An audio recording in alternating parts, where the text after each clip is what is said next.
नागपूरच्या कोराडीत नवरात्र उत्सवाची जोरदार तयारी सुरू आहे। 700 वर्ष प्राचीन असलेल्या या मंदिरात यंदा 25 लाखांपेक्षा जास्त भाविक येणार असल्याचा अंदाज आहे। अमरावतीमधील निभोरा बोडखा रस्त्याची दुरावस्था झाली। रस्त्यावर खड्डेच खड्डे असल्याने बस सेवा बंद झाली असून शाळकरी विद्यार्थ्यांना त्रास सहन करावा लागतोय। नागपूरमधील विद्यार्थिनीवरील अत्याचार प्रकरणी ड्रोनच्या मदतीने आरोपीचा शोध सुरू आहे। हिंगणा पोलिसांनी आरोपीचं स्केच जारी केलं असून पोलिसांची 17 पथकं आरोपीचा शोध घेत आहेत।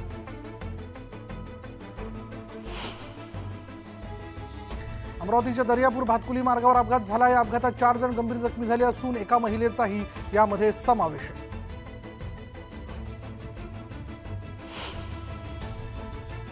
मनमाडमध्ये पावसाअभावी मका पिकाची वाढ खुंटली आहे, त्यामुळे हवालदिल झालेल्या शेतकऱ्याने 2 एकरावरील उभ्या पिकात मेंढ्या सोडल्या।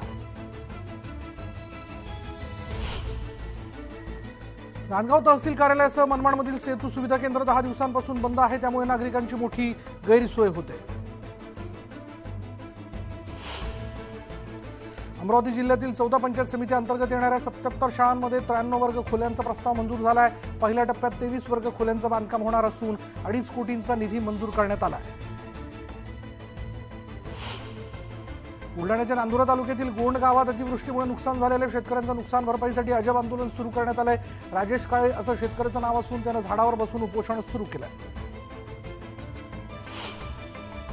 भंडाऱ्याच्या अग्रवाल दूध कंपनीमधील केमिकलयुक्त पाणी कॅनॉलमध्ये सोडलं जात असल्याचं उघड झालं। या प्रकरणी बावनथडी प्रकल्प अधिकाऱ्यांना कारणे दाखवा नोटीस बजावण्यात आली आहे।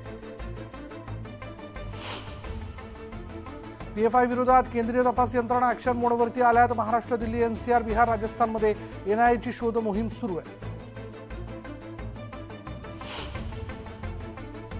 यवतमाळमध्ये सोयाबीनच्या दरात घसरण झाली। यवतमाळ बाजारात सोयाबीनला प्रति क्विंटल 3,800 ते 4,000 रुपये भाव मिळत असल्यानं शेतकरी आर्थिक संकटात सापडला।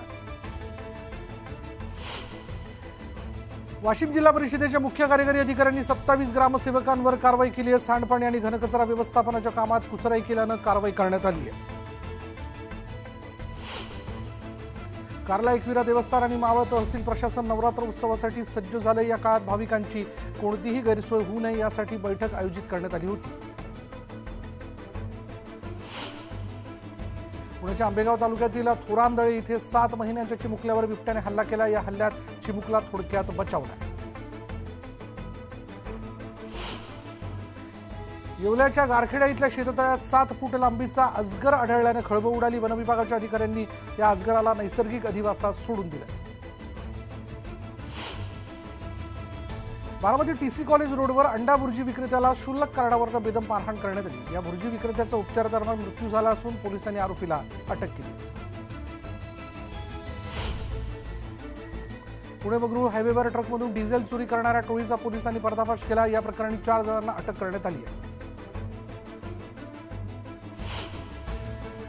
संभाजीनगर जिल्ह्यातील कन्नड तालुक्यातील शेरोडी गावातल्या 2 तरुणांचा अपघातात मृत्यू झाला। हायवेवर भरधाव जाणाऱ्या कारनं या तरुणांच्या दुचाकीला धडक दिली।